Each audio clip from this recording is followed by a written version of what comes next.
Everyone all set? Yeah, even- 7 PM, and we're on the air. And I'll call the Londonderry Planning Board meeting to order for September 1st, 2021. Hard to believe September 1 already, my God, but we'll survive. I want to point out for everyone who is here that this room has two exits. They're on the right-hand side of the audience. They're at the front of the room, the back of the room. If we have to evacuate for any reason, we will proceed through the exit closest to you, go outside, move away from the building, don't come back in. Our fire officials have instructed us to do so. Ask everyone to please rise. We'll pledge allegiance to the American flag. Allegiance to the flag of the United States of America and to the republic for which it stands, one nation, under God, indivisible, with liberty and justice for all.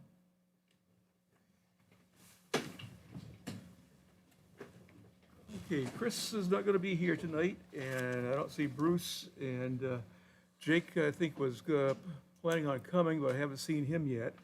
So what I'll do, I'll appoint Lynn to vote for Chris, and I'll appoint Roger to vote for Jake until he arrives. So that gives us 8 voting members. That's more than a quorum, and we can proceed with our meeting.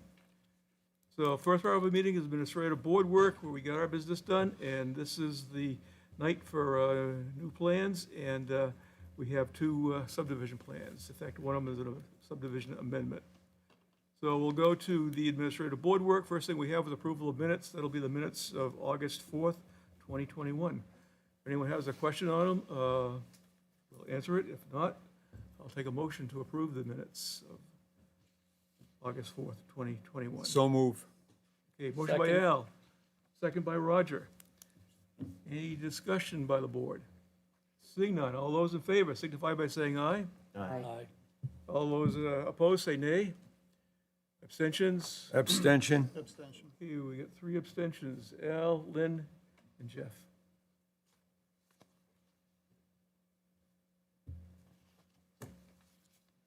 And chair was affirmative, and the minutes of August 4th, 2021 are approved, and they are the official minutes. Next we have is regional impact determinations, and anything, Colleen? There's one item for regional impact. This is an application for a site plan amendment for parking lot reconfiguration, addition of outdoor display, and a change of use at 2 Rebel Road and 345 Derry Road, map 101, lots 18 and 19, zoned Business District B in Hudson, and 307 Nashua Road, map 2, lot 34A, zoned C2 and Route 28 Performance Overlay District in Londonderry. This is Bobcat of New Hampshire, applicant, and Malamar LLC is the owner. Because the project does not meet any of the criteria of the Southern New Hampshire Regional Planning Commission, staff does recommend that the board find that development is not the project is not a development of regional impact. And just for clarification purpose, the project includes property in both Londonderry and Hudson and will be reviewed and approved separately by the Londonderry and Hudson planning boards. So it doesn't meet the threshold of something that's regional impact, but will require review by both municipalities. Any questions by the board? If not, I'll take a motion to, Mr. Chairman, I'd like to make a motion that this project does not meet the criteria for regional impact. motion by Al. Have a Second. Deb? Yep. Okay, second by Deb. I heard you first. Roger was, I saw Roger's hand. I'm up. slow, I'm getting older. I'm catching up to you. Okay, motion made and seconded. Any discussion on the regional impact determination? Seeing that, all those in favor signify by saying aye. Aye. All those opposed say nay. Abstentions, chair is affirmative, and motion carries, and that is not of regional impact. Next, we have a discussion with town staff. I don't have anything this evening. Colleen? Anything, Jose? Nothing. Just getting ready for all the rain, huh? Board have anything? The only thing I've got is, next week, we have New Hampshire DES then for a brief presentation relating to aquifer protection, water resource protection. Pierce Rigrod from the DES will be here by Zoom to discuss with us. Conservation Commission, I know Marge Bedoy and Mike Stelz have indicated interest, and they said they would be present. So Whether the rest of them or not, I don't know, but we'll be prepared anyway. And then next week also, we have a CIP discussion, to start that off. And then Colleen will give us where our growth management status is, growth update. So we got 3 things so far. Okay, what we'll do is go right to our new plans. We have an application for formal review of a site plan for proposed outdoor seating areas and modified landscape island for truck turning at 4 Orchard View Drive, tax map 7, lot 40-2. This is zone commercial 1. Vernico Apple LLC is the owner and the applicant. And we have to do this for completeness first. So, Mr. Chair, members of the board, there are no outstanding checklist items, and staff recommends the application be accepted as complete. Mr. Chairman, I'd like to make a motion to accept the application as complete for staff's recommendation memorandum dated September 1st, 2021. Okay, motion by Al for completeness. Second that. Second by Lynn. Any discussion on completeness? Seeing none, all those in favor signify by saying aye. Aye. Those opposed say nay. Abstentions? Chair votes affirmative, and the application has been accepted as complete. This starts the public presentation, public hearing, and also the 65-day timeframe in which we have to render a decision. So just identify yourself for our records, and we'll proceed. Thank you, Mr. Chairman. My name is Michael Malinowski. I'm with Allen and Major Associates. We are the civil engineer and surveyors for the project. We are here before you to provide a site plan amendment for an existing site located at 4 Orchard View Drive to convert temporary seating that was once permitted under the rules for COVID. And since that executive order has lapsed, the applicant is asked to apply for a permanent site plan amendment to include outdoor seating. The outdoor seating includes areas in front of the Luciano's Italian restaurant, Coffee Berries, Troy's Kitchen, as well as Game Changers and a future tenant next door in that space. The outdoor seating will consist of, as folks may know, there was existing seating in front of Game Changers as well as a raised deck over in front of Luciano's. It utilizes the existing covered walkway that is in those 2 locations. But what are the dimensions of the footprint for the outdoor seated areas? So we have provided a sort of blow-up plan showing the outdoor seating areas. So in front of Luciano's, we have a 45 by 12.5 foot area. In front of Coffee Berries, we have a 15-foot wide by 12.5 foot area. And then down in front of Game Changers, we have a 32 foot by 4, it's either side, so 4.3, and then 2, and then another 25 by 4.3 area, and then a 12.5 by 2 foot area along the front of Game Changers, and then next to them is a future tenant space that we are also asking for outdoor seating, and it's 20 feet wide by 5 feet wide. Thank you.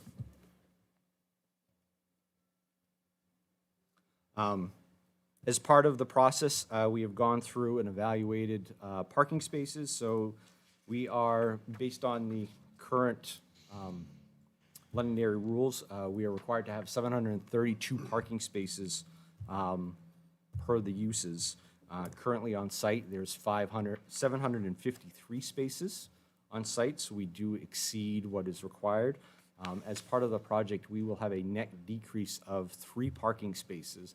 And the 3 parking spaces are to accommodate a wider turn sweep in front of the island next to Game Changers. There's an existing hydrant that sits here, and it is our understanding that that has been sort of problematic with larger vehicles coming along the front and heading towards the back. So as part of this, the town has asked that we increase that area. So we are providing additional landscaping. We're providing for a relocation of the fire hydrant back behind the protected areas of the landscaping to provide a a larger turning area. And even at the net decrease of 3 spaces to 753, we still exceed what is required on site. Additionally, we were asked to, since we are providing permanent seating out there, it does increase the gross square footage of the plaza.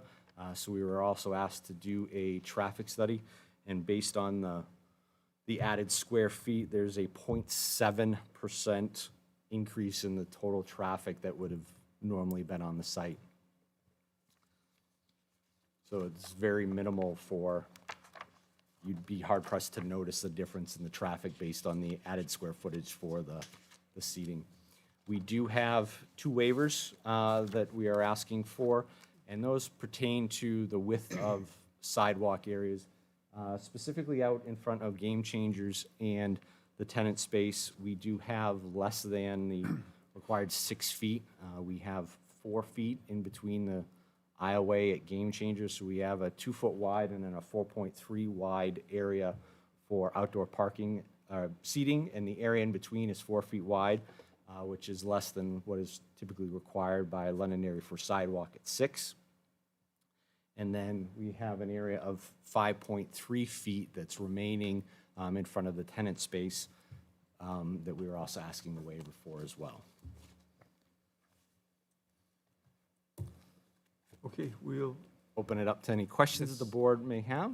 All right, before we go any further, excuse me, I have to recuse myself because 2 of the people in here are advertisers. oh, okay. Okay, let the record show that Deb Paul has stepped down from this discussion and vote in the, everything. So it'll give us 7 voting members, which is still sufficient. So what we'll do, we'll go to the staff, get the staff input, we'll go to the board, get the board input, then we'll go to the public if there's any input there, and we'll bring it back for board discussion and decision-making. Sounds good. Thank you, sir. So, Colleen? So, Mr. Chair, members of the board, as Mike indicated, these seating areas have been utilized over the past year and a half as temporary seating area under COVID, and this is coming in for a formal approval. The waivers requested are relating to the sidewalk. We're actually treating this as one waiver of 2 sections of the regulation relating to the sidewalk width, as Mike indicated. The requirement is to have a sidewalk adjacent to a building. They're going to have it less than 6 feet in width. They are meeting the minimum clear dimension of 4 feet, which is also in the regulations, but it is a waiver from those 2 sections. Staff in this case does support the waiver because they do have that minimum 4-foot clear and of clear of straight furniture maintained in all areas. And because the locations with less than 6 feet are those units furthest at the end of the building that are less likely to have pedestrian traffic in front of the units. So, so staff does support that waiver.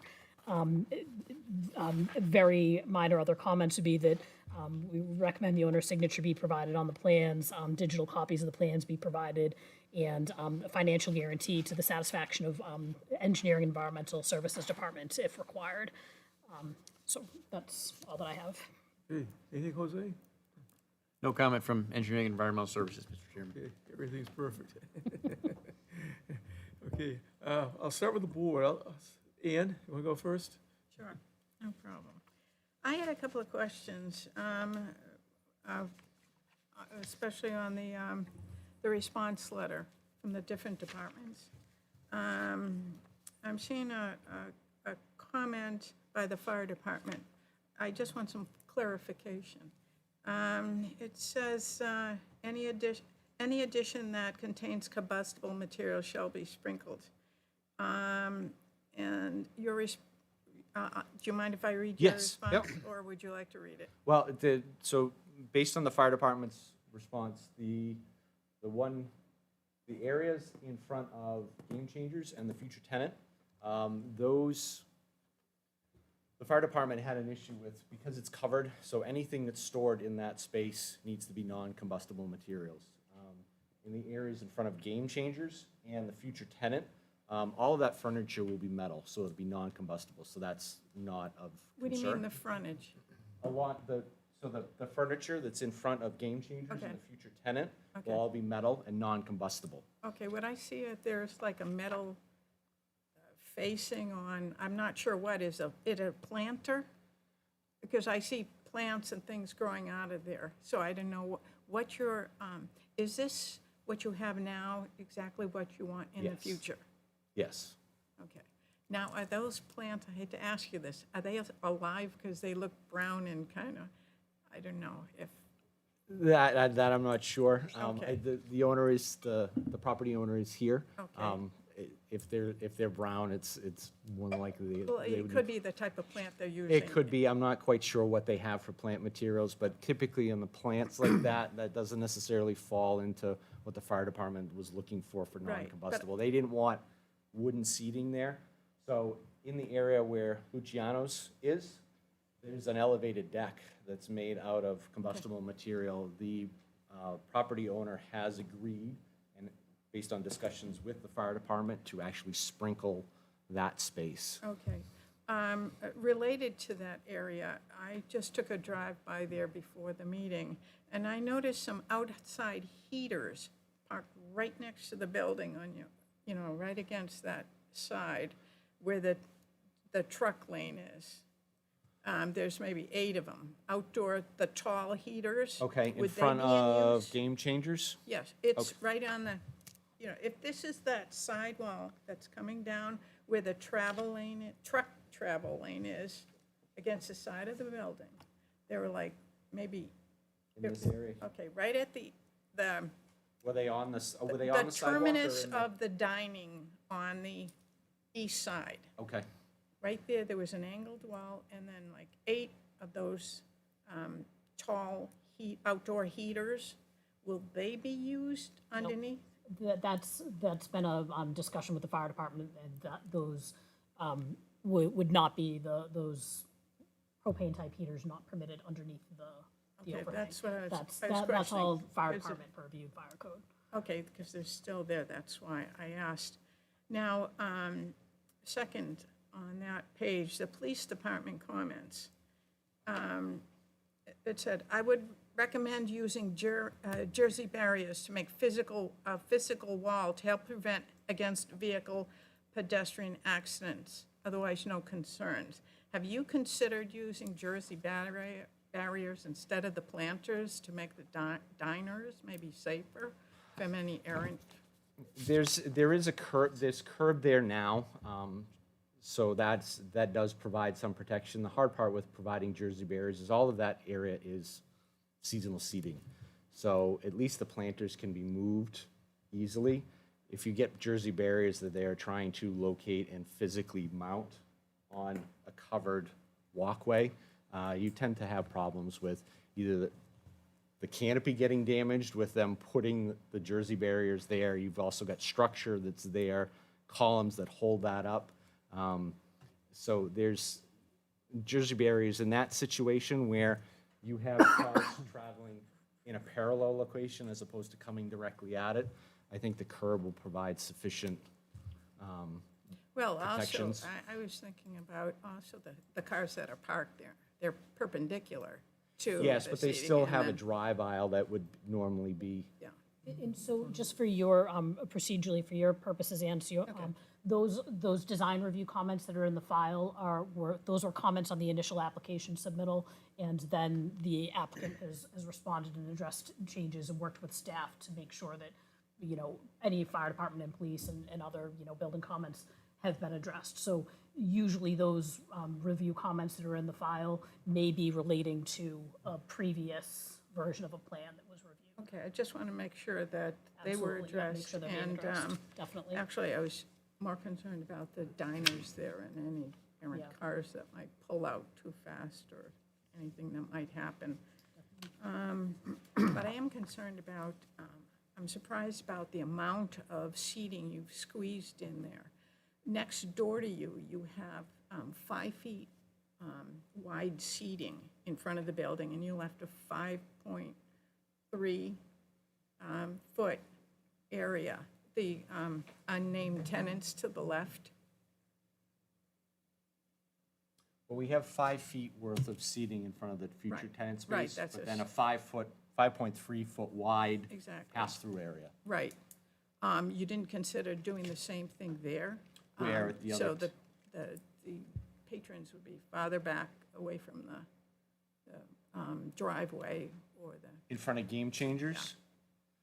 Well, Game Changers is also, they've got basically 2 tenant spaces, so they are a bigger sort of group that's there. That's why they have a bit larger seating area and seating on both sides. They also have additional entrances there, which sort of, you lose space where the doorways are, as opposed to the future tenant that has a single access point into its space. is there an actual tenant that will be going in there soon, or is that just sometime in the future? I believe it's sometime in the future. I'm not sure the timing of a future tenant, but the property owner has asked that we provide at least seating in that area. Okay, thank you. I think that's it for now. I think I have one more question, but I'll let everybody else speak first. I'll always come back to you, Ian. Jeff? So you mentioned that the outdoor seating would be of seasonal nature. Could you just define the dates? That I'm not sure. I would have to turn that over to George Vernon, who's the property owner. He can probably handle that better than I can. George Burnett, manager of Burnco Apple LLC. What was the question again? What was the dates of the outdoor seasonal, sorry. Because I thought they were extended by the town council, so. Well, are the tenants proposing to have seasonal restrictions on this? Right now, the way that this is laid out would be a year-round approval if they wanted to utilize it. Do you know if the tenants have any plans to restrict that to a season? We like to do it year-round, although it's weather-related. Yeah, it was just, No sorry. it one's- No was- one's going to use that. Yeah, When it's get cold, especially if Right, they of can't have the course. heaters out there. Yeah. of course. I mean, yeah, just the genesis of that question, you just mentioned seasonal, so it just piqued my interest. It was like, okay, is this gonna be like a March? It's more of comfort than anything else. I suppose if you really want to sit out there in November and Right. have a drink, then I guess you could. But the town regulation, yeah, it's gonna be year-round. Exactly. And the next question kind of does center around safety a bit. So for the past year, you've had the outdoor seating and such. Was there any issues with traffic, oncoming traffic, or anything along those lines that that either kind of emerged or existed or changed your plans a little bit? Nothing that we've been made aware of out there. Okay. So it's basically, we're maintaining the seating configuration that's been in place for close to a year and a half. Yep. And we're here before you to sort of ratify that and make it a permanent condition. That's good. Yeah, so no issues, kind of. None that we've been aware of. I It's been haven't heard anything from the police department. safe and also pretty successful for the tenants. It's been really helped them out a lot. Good to hear. Yeah, exactly. And probably also the patrons of those establishments and stuff like that. So, and Colleen, just to kind of clarify, I know that the staff supports the waiver of the sidewalks. Is there any accessibility issues that come up that were? They still will need to provide full ADA accessibility, so they do have the entry to an 8-foot wide entry, and they have 4-foot wide, so they do still need to meet accessible requirements. Our regulations exceed what the ADA access would be, so they are, less than what our regulations, but would still need to meet ADA accessibility. And this board doesn't have any ability to, Right. grant anything that wouldn't meet accessible requirements. Excellent. Yeah, those were just kind of my questions there. So thank you. Thanks. Lynn? Mr. Chairman, I support the site plan amendments as they're presented. I don't have any additional questions. Al? I also support the site plan, and I don't have any questions. Johnny? Yeah, just a comment. I mean, I think the outdoor seating adds a nice element to the property if it ever stops raining this summer. And I'm in support of and in favor of helping whatever way is possible with, in light of the business with the COVID and what have you, so. Jason? I think the way it's currently set up adds some life to a strip mall, so I'm totally in favor of it. I agree with all my colleagues. I'm in favor of it also, and welcome the additions of anything in town that'll make life better. Thank you. I've heard people like the outdoor dining, you know, they're getting accustomed to it. Becoming Europeans, you know. Is there any abutters or anyone from the public have any questions, comments, or concerns in regards to this site plan? I don't see any. We'll bring it back to the board, and we have a waiver to deal with. Mr. Chairman, Yes. you want to bring it back to Ann? Did she remember what her? Oh, any other questions, Ian? No, that question was, it wasn't a question I was going to say. I thought the town council extended the date out, but this is for a permanent waiver. It's not just for extension. So that cleared that up. All set? Okay. Okay, Mr. Chairman, I'd like to make a motion to grant the applicant's request for a waiver in accordance with staff's recommendation memorandum dated September 1st, 2021. Motion by Al. Do I have a second? Second by Jeff. I was looking that way, Roger. Motion made and seconded by Al and then by Jeff for the waiver. Any discussion by the board on the waiver? Seeing none, all those in favor signify by saying aye. Aye. Those opposed, say nay.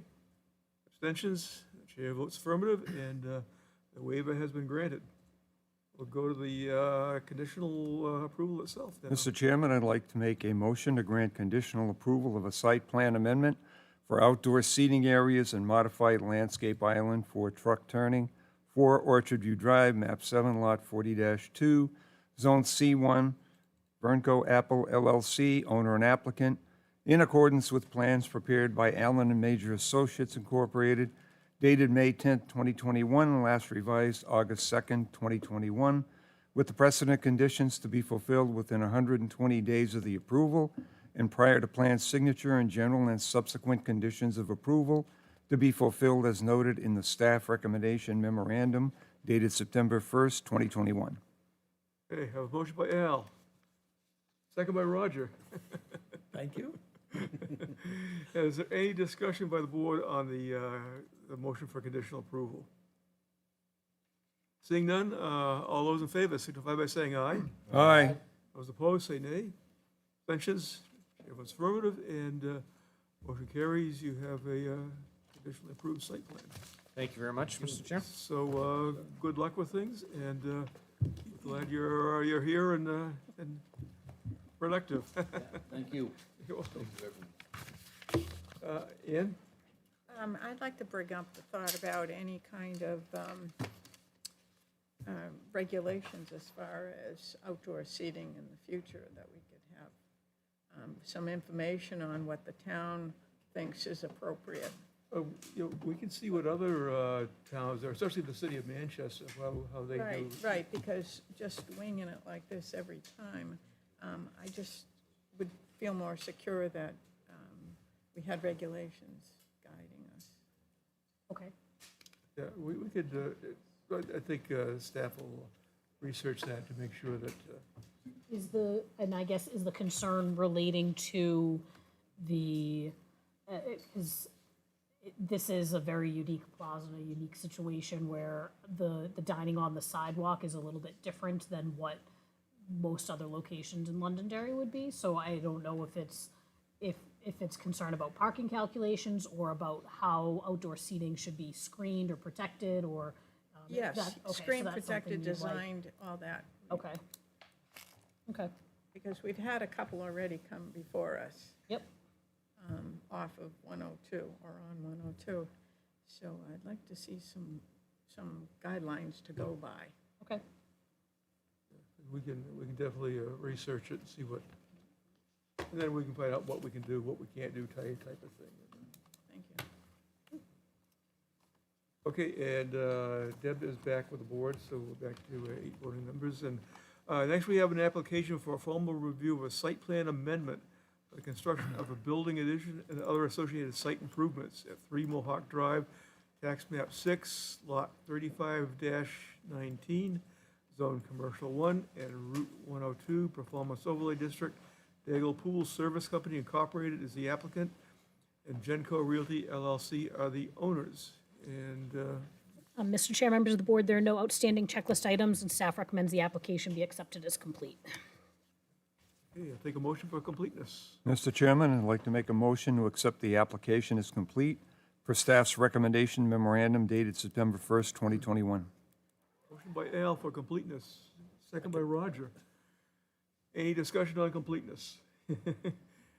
Seeing none, all those in favor signify by saying aye. Aye. Those opposed, say nay. Abstentions, shares affirmative, and the application has been accepted as complete. This starts the presentation, the public hearing, and the 65-day timeframe in which we have to render a decision. So just identify yourself for our records, please, and we'll proceed. Good evening, everyone. For the record, my name is Nick Loring. I'm with Benchmark. We're the engineers on the project. We'll be doing the presentation on behalf of Daigle Pool and their site plan amendment. The property is located at 3 Mohawk Drive. If you're familiar with Mohawk Drive at all, there's the Dunkin' Donuts on the corner of 102 and Mohawk, and then further down is the Right Space Storage. It's in between those two properties. It's identified, it's tax map 6, lot 3519. It's a 1 acre lot in the C1 zone.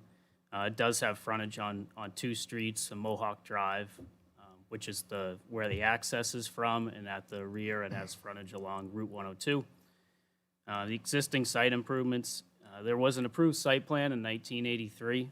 The property currently has an existing 4,200 square foot commercial building. It has on-site septic and well, and there's a small wetland at the back of the property along Route 102 for some of that, for the drainage at the rear. It's less than half an acre. There's no CO buffer associated with that wetland. So we're proposing a 29 by 54 foot addition off the rear of the building, and it's going to be primarily used for storage and office space, storage of the pool supplies for Daigle Pool. We're also going to provide an outdoor storage area at the rear that's going to be screened with a privacy fence, and for our site distance, we have to cut a couple trees. So as far as landscaping, the site has a lot of established existing landscaping. The couple of trees at the front, we will have to cut, and we're going to replace those 2 maple trees with 4 maple trees. And there's going to be some lighting, wall-mounted lighting at the rear of the building for additional lighting in the back. We do have one waiver request that does deal with site distance, and that's in the westerly direction only, looking towards Dunkin' Donuts if you were leaving from the site driveway. We do meet it in the easterly direction, so we're just looking for it in the one direction. The town requirement is for 365 feet, and we will be able to provide 280 feet. The driveway, it's in the originally approved location from the 1983 site plan. And since construction of that site plan, the lot across the street, map 6, lot 37, it's been constructed on, and a waiver was granted as well for that property, which the driveway is directly across the street from our driveway, which is what is typically required by the town. So as far as moving that driveway, it's as far to the east as we can move it, and we don't want to have it offset from the driveway across the street, because then you start getting into turning movement issues with cars in leaving each of the driveway if they were to leave at the same time. We were able to obtain a site distance easement from Dunkin' Donuts that did increase our line of sight slightly, and what that sight distance easement does over around that corner of the property is just limits them from putting any larger landscaping signs, things that would obstruct the view from the site driveway. The Ashtoe stopping sight distance on a 30-mile-an-hour road, which is what Mohawk Drive is 200 feet, so we're providing 280. So we think that does provide, it doesn't meet the town's 365, but if a car were to come around the corner at the 30-mile-an-hour speed limit, then there's 280 feet that they would be able to see that car, so it would take 200 to stop, and that Ashtoe stopping sight distance does take into effect how long the vehicle takes to stop and driver reaction time, so that gives that 80-foot buffer there. And as far as additional traffic, we feel it's going to have negligible impact on site traffic just due to the use. It's going to be office for existing employees and storage for a lot of the materials now that they're keeping outside, and that's really the intent of the site plan is to get a lot of that storage that's currently being stored outside undercover. And that's everything I have. I'd be happy to answer any questions the board may have. Okay, go to staff, the board, and then the public, so. Yeah, Jose. Thank you, Mr. Chairman. As Mr. Loring described, the applicant has requested one waiver of the site plan regulation as follows. Section 3.08B8 of the site plan regulations do not provide enough required site distance do not provide the required site distance of 365 feet in the westerly direction of the existing driveway. Staff does support granting the waiver because the provided site distance of 280 feet exceeds the Ashtoe stopping site distance, actually for 25-mile-an-hour design speed, which is 155 feet. That I believe that roadway, the speed limit's been reduced from 30 to 25. I find most traffic through there is about 20 miles an hour because of the Yep. 90-degree bend in the road. Exactly. So, yeah, as stated already, there's that 90-degree bend, and that really slows people down. Took a ride there myself. You know, you're not getting around that corner much faster than 25. So with that, because the applicant has worked with the abutting property owner as well, as Mr. Loring explained again, to obtain an easement to maximize the driveway site distance from the Dunkin' Donuts parcel just to the west there. That's it. Okay, thanks. Colleen? The only other item I would add, and I'm not sure, Jose, if you're going to hit on this in the engineering review comments, but one of the items I'd just point out is at the outdoor storage area, there is a proposed screening fence that screens it from Mohawk Drive. The engineering comments from Stantec include just pointing out the fact that the zoning ordinance allows outdoor storage with proper screening and approval by the planning board. So we did include a condition in here that additional screening, be provided if determined by the board and reviewed to the satisfaction of staff. When you take a look out here, I think coming down 102, there's really no need for, any sort of fence or because of the change in elevation when you're on 102 versus where the storage area is. So we did include this condition in there. We'll take a look at it and make sure that, the area is screened appropriately, but it's something that I don't want to put hard and fast language in there that this be screened the entire way around with a fence because that just really may not be warranted on the site. So I recommend the board, leave that condition in there and let staff work that out with the What do you applicant. plan to store outside? It's pool supplies mainly. There's extra piping, some of the pools. I don't know, Don, if you want to come. The owner of Don Daigle is here. He can probably explain a little bit better what he plans to keep out there. Just the name and address for the records, please. Good evening. My name's Don Daigle, owner of Daigle Pool Servicing Company Incorporated. So what's going to be stored out there, drainage, piping. We do a lot of 4-inch drainage, perimeter drains around swimming pools today, the amount of rain we're getting. It's a bit of a bulky item. It doesn't really fit well in our inside storage. It's black PVC pipe, some traditional PVC, Small items, not stacked up very high, but tucking it back in the corner of the property where there's all vegetation and fencing it off. Gives us an opportunity not to tie up a lot of inside space with a bulky item that really doesn't need to be inside. So nothing needs to be sheltered from the weather? or- No, definitely not. You know, the other thing is theft. You don't want people walking off with stuff. Yeah, and like in any business, and homes even, that's a risk that we determine what we want to take and what we don't. A 100-foot roll of drainage pipe is $70. I'm gonna be okay if something walked away. I'm not putting, tens of thousands of dollars of product out in that corner. Just stuff that's really useless for most people, unless they have a rhyme and a reason. We'll do the board. I'll start with Roger. We'll do the other way. I really don't see any problem with what you're trying to do, as long as you properly fence it, and keep it from being visual. Absolutely. That's what I, Yeah, I agree with Roger. As long as it looks nice. Yep.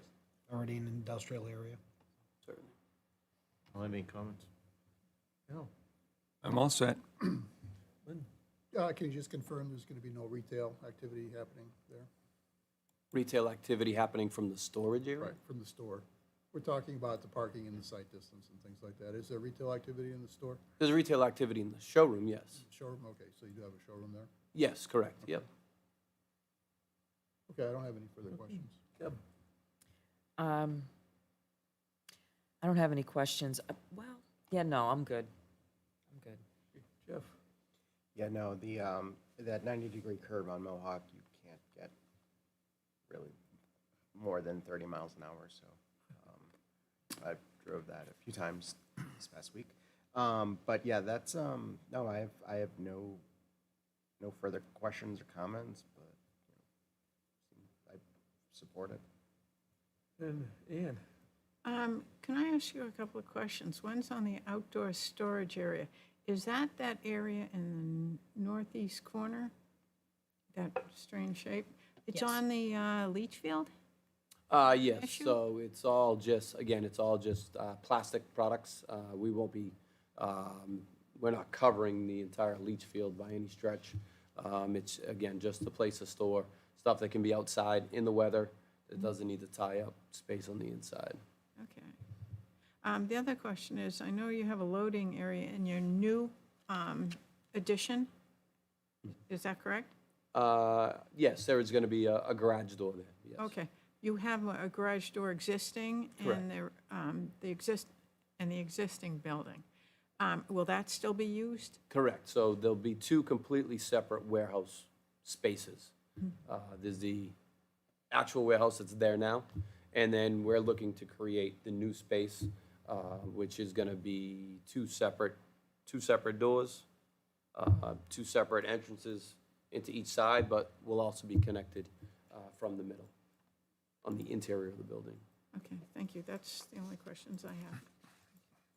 And, One last one. Oh, yes, Ann? When did you say that a site distance easement was granted?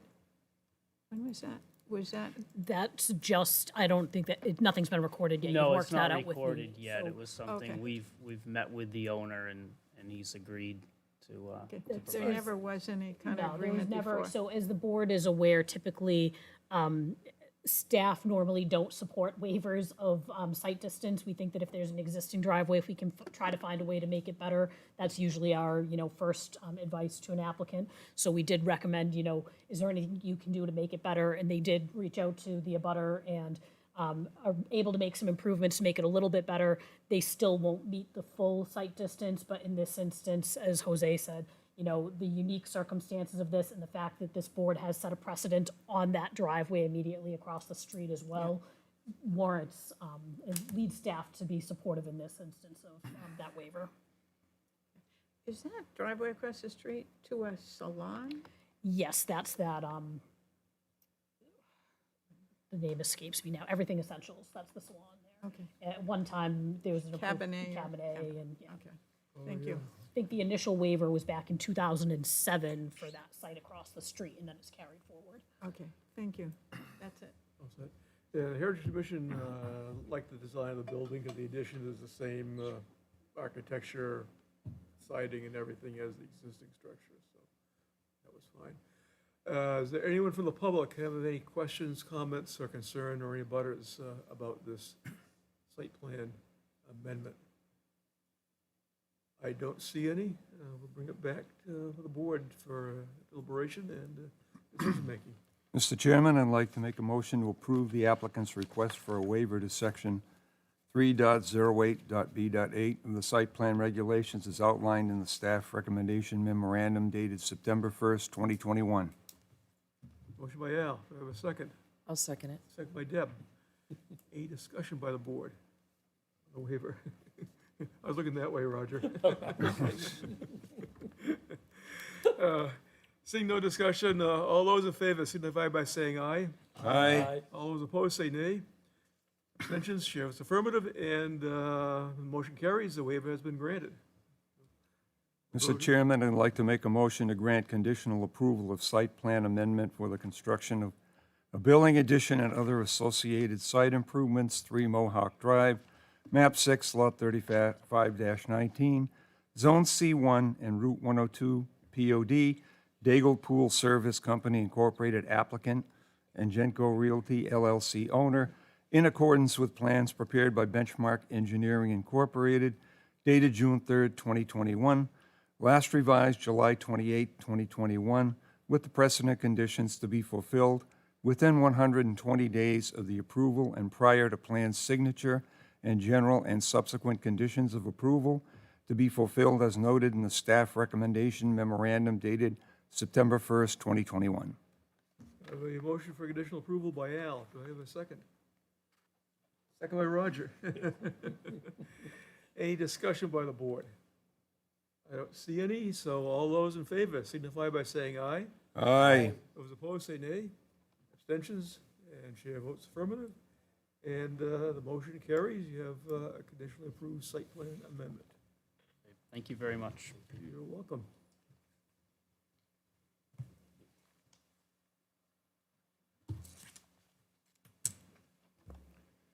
And do we have any other business? No, next week, come prepared for questions, and we'll see what the DES has to say. And I guess part of the CIP, I don't think we've got any numbers on school headcount population at all. So. No, so for those of you who were here last year, the CIP process this year was very similar to last year's, with just carrying forward as placeholders the projects, because the school district is still working on their facilities master plan. So Amy will be here next week to review those, and then there will be a public hearing on it in October procedurally to kind of do that process. But there are really no numbers on enrollment or what the ultimate final plan is for school facilities, but that'll be next year, I would hope would be incorporated in the CIP. Yes, yeah. And let's see, we got, oh yeah, you're gonna have the growth management numbers. Let's see, 2020 census, Southern New Hampshire Planning had some numbers. In London area is 25,000, just a little over 25,000. So what that does, the significance is really with the, both CART and the Southern New Hampshire Planning Commission, it gives us an additional member. We'll get that sorted out, and I got the executive committee meeting tomorrow morning, 7:30 for the commission. So. Anything else on the board? If not, I'll take a motion to adjourn. Motion to adjourn, Mr. Chairman? Motion by Al. Second. Second by Jeff. All those in favor of adjournments signify by saying aye. Aye.